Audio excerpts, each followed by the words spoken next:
Hello disciples, welcome to my class. आज की class में हम बात करने वाले हैं दूसरे क्वेश्चन की, जो कि हमारे क्लास 10 मैथ्स का चैप्टर 1 का ही एक क्वेश्चन है, जो कि हमारे जो प्रीवियस क्वेश्चन था उसी के जैसा क्वेश्चन है। ठीक है, तो ये भी क्वेश्चन जो है बोर्ड में पूछा जाता है, वो चाहे सीबीएसई बोर्ड हो या यूपी बोर्ड हो, दोनों में ही पूछा जाता है क्वेश्चन। तो चलिए क्वेश्चन को सॉल्व करते हैं। तो देखते हैं, सबसे पहले तो समझते हैं क्या question. Question saying show that the square of any integer is either in the form of 3m और 3m plus 1। ठीक है, ये उसी फॉर्म में है। आप देखोगे अगर a is equal to b q plus r, ठीक है, आप देखो तो b की वैल्यू 3 है, क्यू एम यहाँ पर है, ठीक है, प्लस 1, r की वैल्यू 1 है, इसमें r की वैल्यू 0 है। ठीक है, तो इस फॉर्म में ही बेसिकली दिया है, और ये फॉर्म क्या कहलाती है? Euclid's division lemma. ठीक है, अब देखिए, तो फिर से वही काम करना पड़ेगा, हमें लेट करना पड़ेगा। Let a b any integer.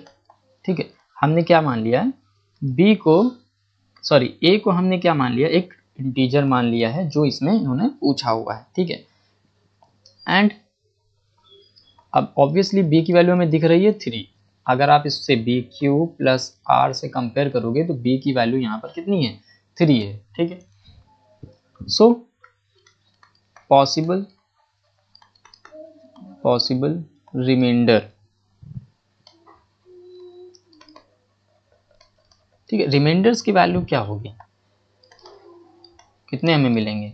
r is equal to हमें मिलेगा 0 1 एंड 2, राइट, क्योंकि b की वैल्यू जो है r की वैल्यू b से छोटी होनी चाहिए। b की वैल्यू 3 है, तो उससे छोटी जितनी वैल्यू होंगी वो क्या होंगी? सारी की सारी रिमाइंडर्स की वैल्यू होंगी, पॉसिबल। ठीक है, अब अगर हम बात करें केस 1 की, ठीक है, आप केस 1 लिख लो या इफ लिख करके लिख लो, कोई दिक्कत नहीं है। केस 1 में मतलब r की वैल्यू अगर हम 0 पुट करते हैं, ठीक है, r इज इक्वल टू अगर हमारा 0 है, देन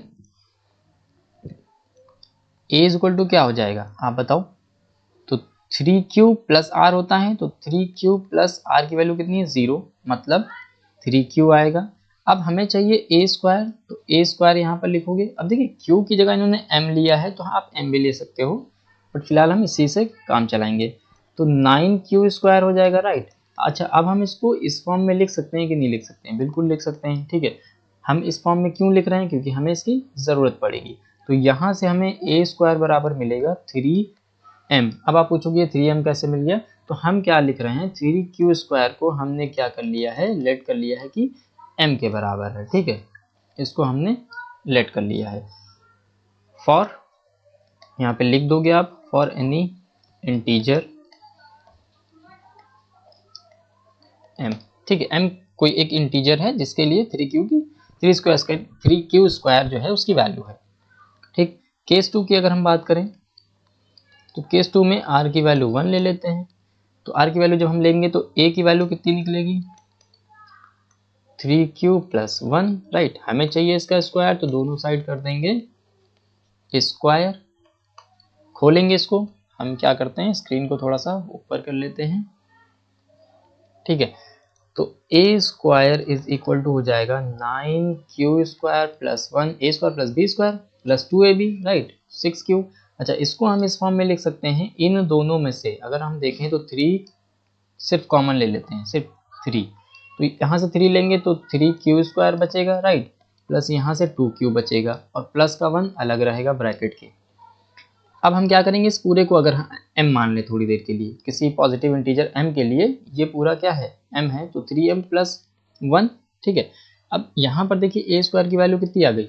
3m, यहाँ पे आ गई 3m, और यहाँ पर आ गई 3m प्लस 1, राइट। यही हमें प्रूव करना था।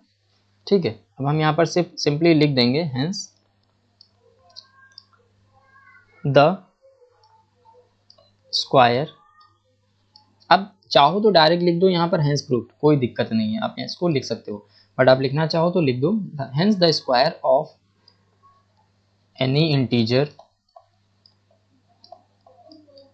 Integer is in the form